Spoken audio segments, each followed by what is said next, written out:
Pamimigay daw ng nakumpiskang mga bigas ay illegal, sinabi ni Senator Chis Escudero.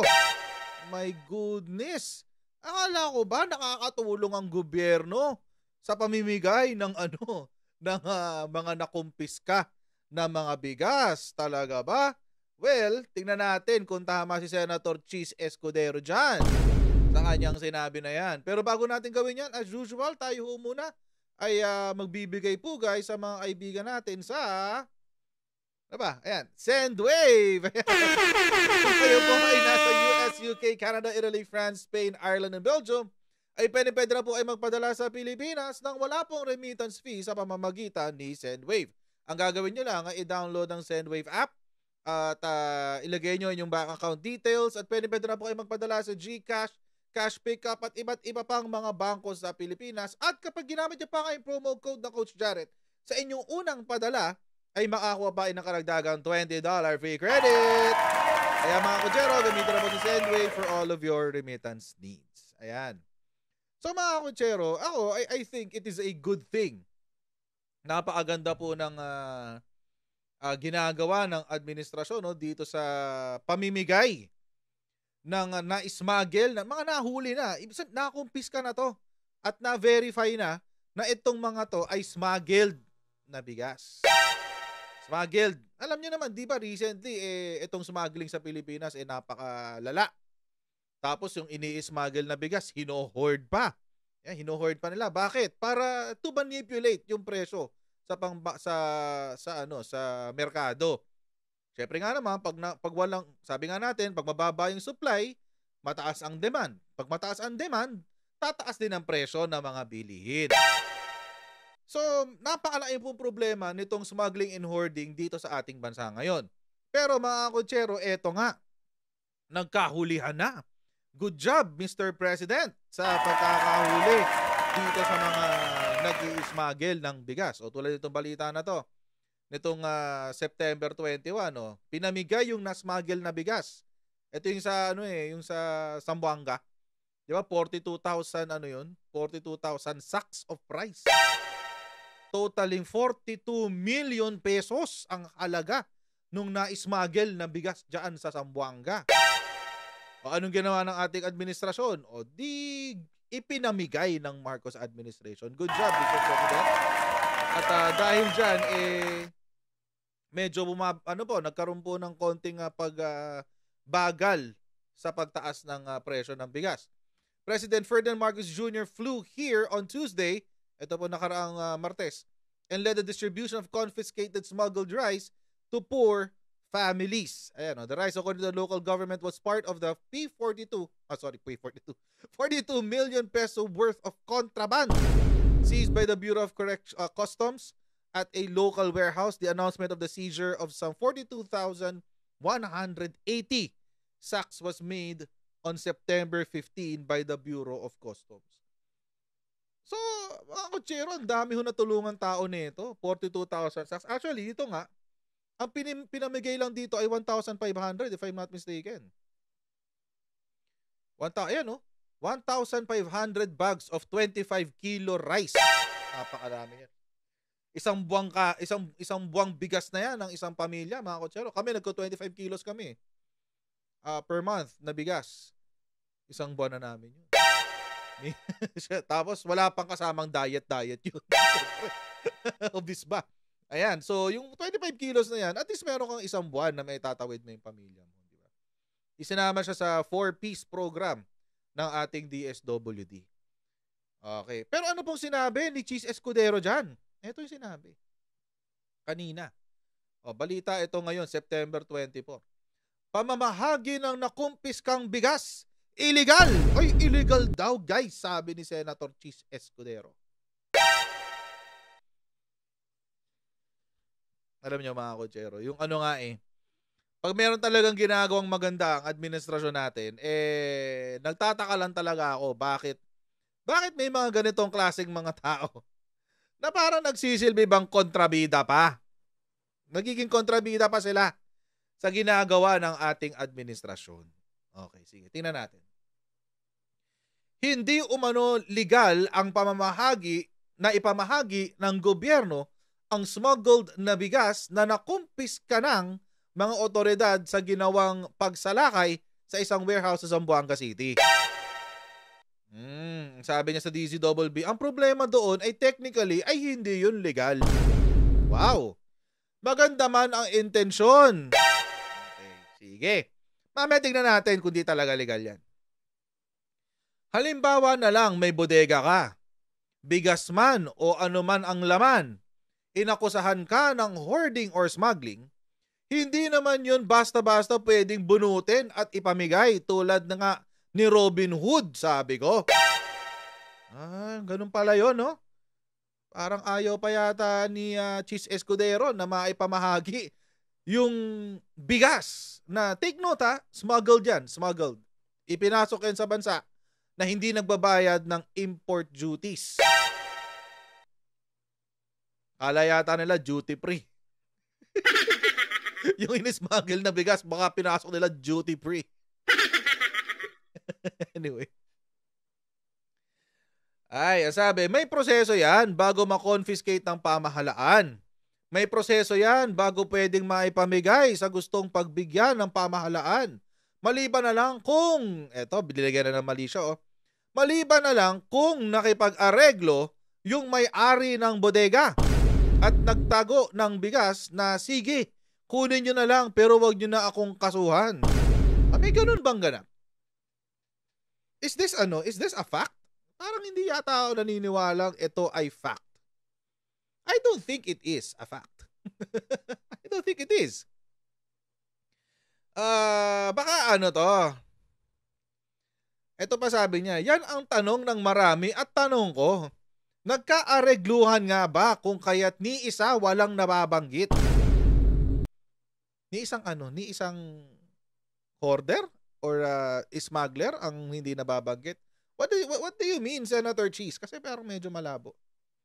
Sabi pa niya, dismayado si Escudero dahil hanggang ngayon ay hindi napangalanan at hindi pa rin nakakasuhan ang mga nasa likod ng nadiskubreng warehouse na naglalaman ng smuggled na bigas sa Zamboanga City. If I'm not mistaken, parang napangalanan na to. So, tingnan natin kasi parang nabasa ko to sa isang article. Ito. Dito sa article ng ng PNA. Ayan, Philippine News Agency. Ano ang nangyari? BOC mulls donation of seized 42 million smuggled rice for government programs. Ayan, September 16 po yan. One day after po magkahulihan. Okay? Isang araw bago magkahulihan. Ano hong nangyari? Nakasulat po dito.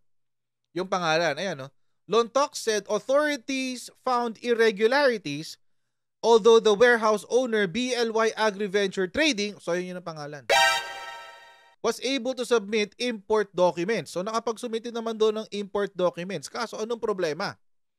He noted the disparities between the actual seized goods and the descriptions provided in the submitted documents. Yun.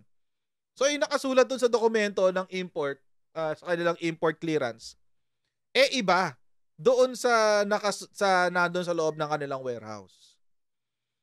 Paano na lang yan? That's why we issued the warrant of seizure and detention and eventually na forfeit po yung goods. So, Senator Cheese, mukhang naman. Etong, as far as this 42,000 sacks of rice, mukhang okay naman siya. Mukhang dumaan naman po sa proseso na. Okay. Sabi pa ng senador, mismo ang Department of Justice ay nagsabi na may mga nakasuhan ng patungkol sa hoarding at smuggling ng bigas, subalit nababasura dahil sa kakulangan ng ebidensya. Ayan, sabi. Actually, mga kotsero, sinabi po talaga ng DOJ, pero ang paliwanag po dyan ng DOJ, kaya po natatagalan ng pagpa-file ng kaso sa bigas sa mga smugglers at hoarders ay dahil doon sa case build-up. Mahirap daw yung case build-up. Kasi nga, naglabas daw ng memo ang DOJ na kailangan, at the very least, kapag nag-case build-up ka, maipapanalo yung kaso. Yun. Kaya siya nababagalan. Eto naman si Escudero, singil agad ng singil ng kaso.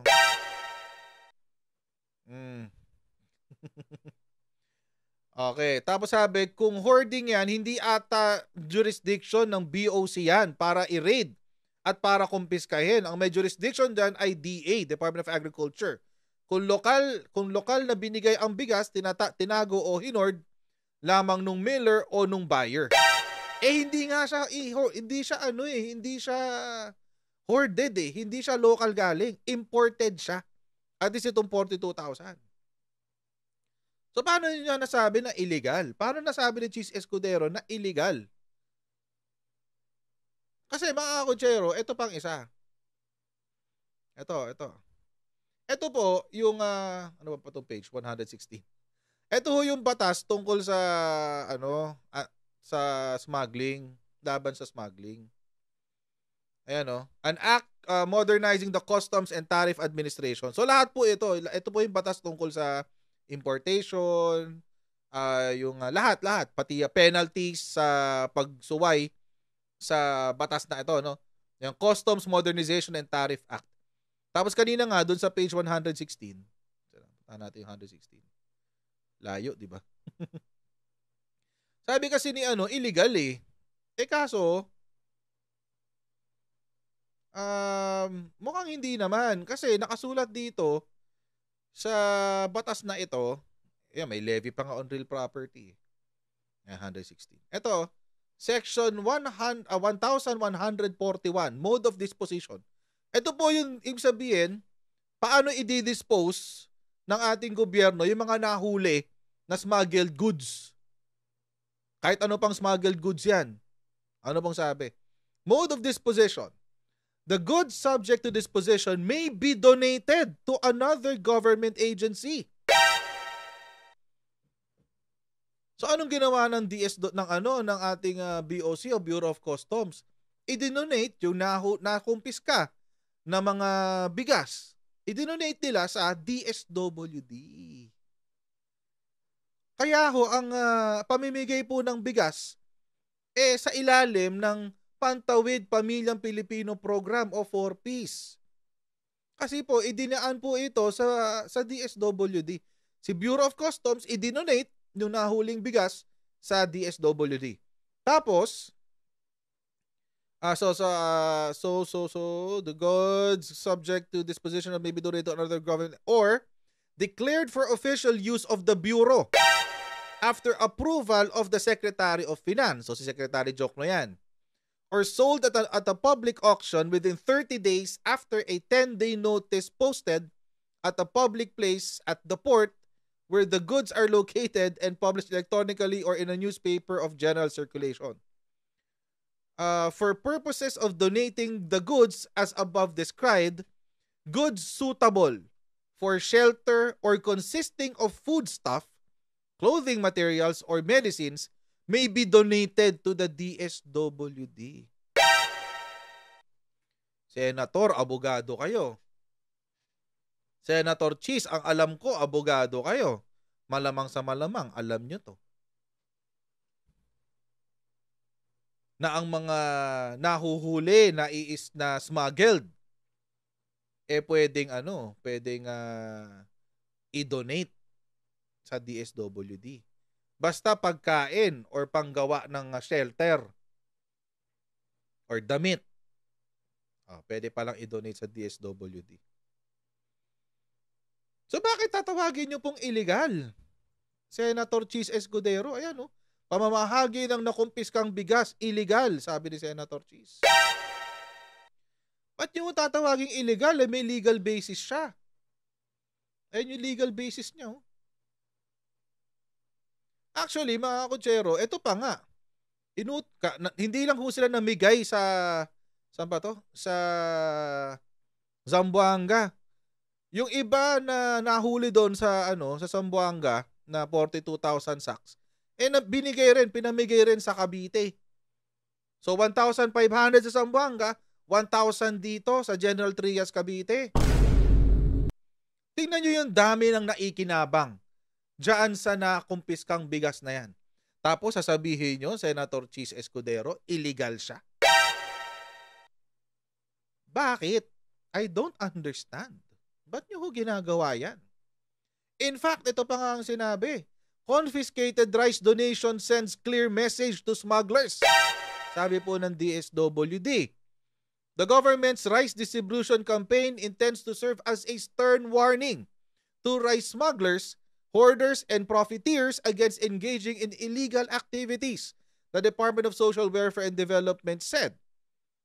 Most probably, kung ganito po ang inyong gagawin, kayo po ay involved sa smuggling ng bigas, baka po ang ending niyan ay sa donation lamang ho. Hindi pa kayo kikita, yung mga smuggler. So that's why we encourage po yung ating kababayan to do away with these illegal activities. Tama lang yun. Tama lang yun, mga kotsero. Pero alam nyo bang nakakagulat?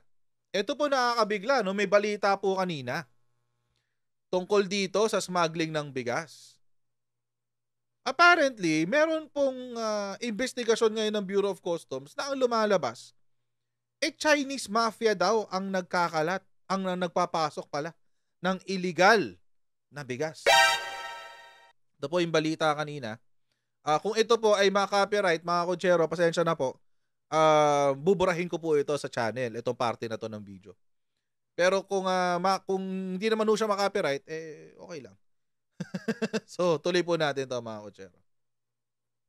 Bureau of Customs.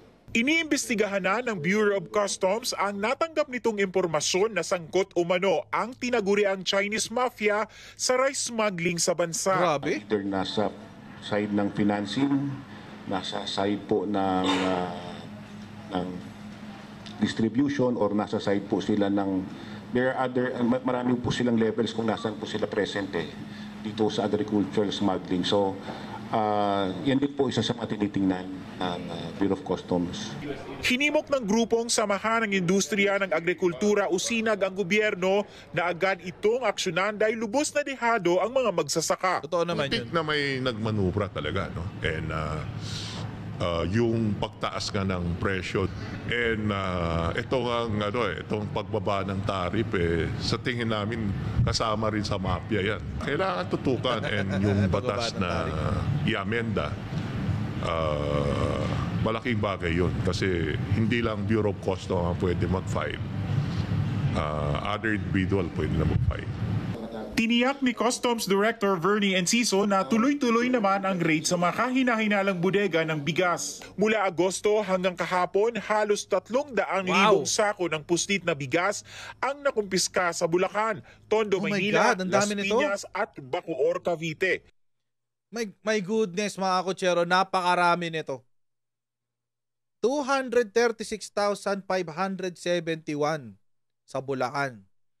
36,000 na sako to, sako-sako to, mga kotsero. 36,000 sa Tondo. 20,000 sa Las Piñas at Cavite. In total, 292,571 sacks of rice ang nai-smuggle, mga kotsero. Napakarami nito. This goes to show, mga kotsero, na wala talaga tayo dapat issue dito sa rice supply natin. Wala talaga tayong rice shortage. My goodness. Tuloy na. Pagbilhin ng mga government agency na may mga feeding program ang ani ng magsasaka at mangingisda. Jose Carretero, ABS-CBN News. Hindi ba yun ang ginagawa ng NFA? Di ba yun ang ginawa ng NFA? In fact, ang sabi pa nga ni Presidente, di ba, bibilihin ng 13 to 25 pesos ang per kilo ng bigas straight sa mga magsasaka. Diyos ko, nakailam na naman tong si Kiko Panggigilan. Di ka naman kasama sa kwentuhan eh. Di ka naman kasama sa kwentuhan, Kiko Panggigilan. Ano ba yan? May pal pa. Di ba? Alam nyo, mga kotsero, I'm really happy dito sa ginawa ng administrasyon natin dito. Una, dito sa sa smuggling. Pangalawa, dito sa pag-certify as urgent. Dito sa sa ba to? Sa bill, yung anti-economic sabotage. Yun. Anti-economic sabotage bill. Ayan o. Ito pala, agricultural economic sabotage. Kulang pala yung sinabi ko. Senate Bill 2432 or the Anti-Agricultural Economic Sabotage Act would repeal Republic Act 10845 or the Anti-Agricultural Smuggling Act of 2016. Sabi ni Presidente kay Senator Migs, the need to facilitate the passage of this important piece of legislation is imperative, especially now that the country is beset by rising prices and shortages in agricultural products, partly due to the nefarious act of smuggling, hoarding, profiteering, and cartel. Ayan, mga kotsero. Delikado na kayo. The bill also aimed to promote farmers' productivity and protect them from unscrupulous traders and importers. So, at least dito, good job, di ba? Good job. Alam nyo, mga kotsero, kaya hindi ko naiintindihan kung saan nagagaling to si Senator Cheese Escudero. Senator Cheese, ano bang pinanggagalingan mo? Bakit ka nagkagaganyan? Nung panahon ng kampanya, lakas mo maayo ni team. Diba? Lakas maayo ni team ni Senator Cheese. Tapos ngayon, biglang gumaganyan. Bakit? Tapos na ba kasi nakaupo ka na ulit ng 6 na taon? Diyos ko. My goodness. Alam nyo mga kotsero, totoo talaga ang sinasabi, ang kasabihan. Sa politika, walang permanenteng kaibigan. Ang meron lang ay mga permanenteng interes. Yan na nga bang sinasabi natin. So, ayun mga kotsero, no? Good job sa ating administration for doing what needs to be done dito sa issue ng agricultural economic sabotage. At wag tayong mangamba mga kotsero, no? Yung ginagawa po ng ating administrasyon na pamimigay ng mga nakumpiska ng bigas ay illegal. Kontra po yan sa sinabi ni Senator Cheese Escudero na ito ay illegal. Ayan. So, ganito lang po muna tayo mga kotsero, no? Huwag niyo pong kalimutan mag-like, share, and subscribe. Pa-follow po tayo sa ating Coach Jared YouTube channel para lagi po kayo updated sa mga ganap dito po sa aking channel. And I'll see all of you in our next Coach Jared Live. Right? So, bye everyone. See you next time. Bye!